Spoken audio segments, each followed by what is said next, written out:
Hello, hello, hello, hello. Anita Dawn from Self Pilates. And today, as part of my just explaining to you guys things that we cover in our beginner programs, particularly in the beginner courses that I'm doing at the moment, these and just telling you which type of exercises we do and how beneficial they are. So I've selected 5 of my favorite exercises that we always do in the courses and with beginners and in the classes.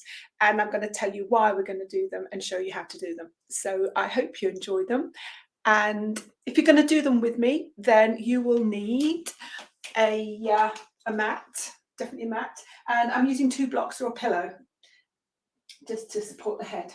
Alrighty, so let's get going. I'm just going to make my screen bigger so that I can see more what I'm doing. Yeah, okay. So coming down gently onto your side.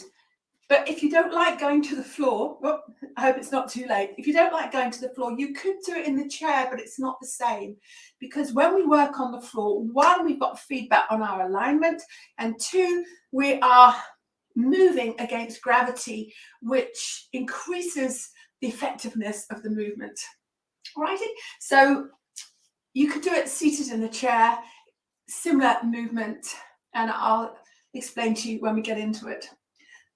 It is important we have support for the head, and initially our alignment and all the way through the exercise is really important. So I'm going to gently come down onto my side, onto my shoulder, and support my head. We want to have the spine in neutral, so we're not sagging down into the floor like this. We're drawing the belly button in and up. And if we bring that bottom arm, you can pop it under the ribs there, or just pull the shoulder down and back so you're right on the outside of the shoulder. If you're using blocks, put them towards the level with the nose so that when you roll open, you're not going to fall off the edge of the blocks. Wide across the collarbone, so a space between the waist and the floor, hopefully. 90 degrees at the hips and knees. We're going to stabilize those hips. And this is rotation. So you could be sitting in a chair. Can you imagine just tipping yourself up the other way, sitting on a chair, and exactly the same exercise. But here we are lifting against gravity and using gravity as well to assist the exercise. The first thing we're going to do, well, keeping that core connected so that we're staying in that neutral alignment. And this is about creating more mobility in the rib cage. We tend to be very stiff in the thoracic spine, and therefore the lumbar spine has to do more movement and gets more wear and tear. So if we start to mobilize into the thoracic spine, it's really going to relieve a lot of lower back pain. So this is working on rotation. If you have a kyphotic spine, then be very careful, very small range of movements. And if you have osteoporosis, then you don't want to push yourself too far into that rotation. So I'm going to start with both arms straight, parallel to each other, particularly the top arm. It doesn't matter about the bottom arm. It might be supporting your head there. That's fine. And I'm going to inhale as I bring the arm up vertical. And then as I exhale, I'm going to rotate open from the belly button. And everything moves together. So my head goes along for the ride, supported, and I haven't moved any more at the shoulder, and I'm stabilizing the pelvis. I'm going to take an inhale here, and then exhale, draw in my belly button to use my abdominals to bring me back to my start position. So let's do that again. Inhale, exhale, a little bit of core connection to stop the pelvis going with you. I keep the ribs closed. Make sure you don't let the arm drop back behind you. That's going to decrease from the effectiveness and safety of the exercise. Inhale, stay, and then exhale. So we're coming back. Everything comes back. Head, shoulders, ribs, back to your start position. Okay, we'll do one more on this side. Inhale, open. Exhale. Inhale to stay. And exhale, draw the belly button into the spine, lifting up onto that bottom shoulder there to release. And let's practice it on the other side. It's good to do the other side straight after to compare on your mobility and alignment on both sides. All right, so gently come up and take your blocks over to the other side. Always good to practice the setup, gently coming down. So if you're on a chair, then you're not really going to swap sides, are you? You're just going to stay seated on that chair. But you can see how I'm lifting here against gravity.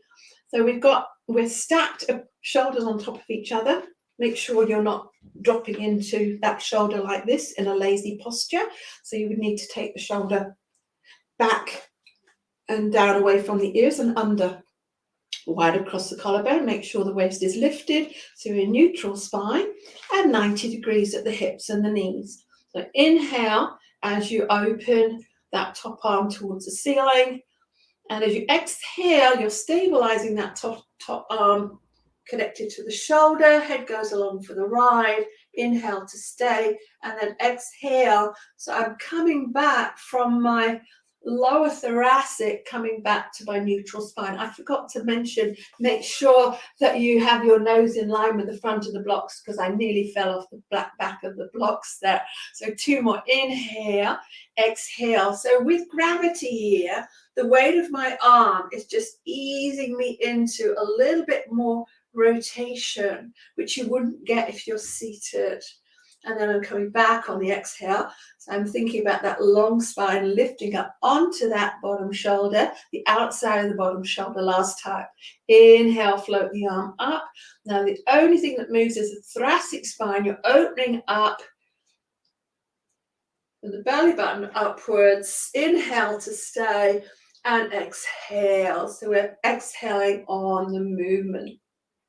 And then gently release and push yourselves up, unless you're going to do something else. Yeah. So if you have any questions on that, then do drop me a line. But if it doesn't feel right, check your technique. Maybe watch the video first. So check your technique. And if it still doesn't feel right, then please don't do it. Just get in touch and maybe send me a little video of you doing it. Yeah. But as I say, if it doesn't feel right, please don't do it. Just come along to my beginners course. And if you're within 10-15 miles of Southwest Manchester, then I still have places, not many. I have 3 places left on my beginners course starting on it's on Wednesdays, and it's the 9th of November.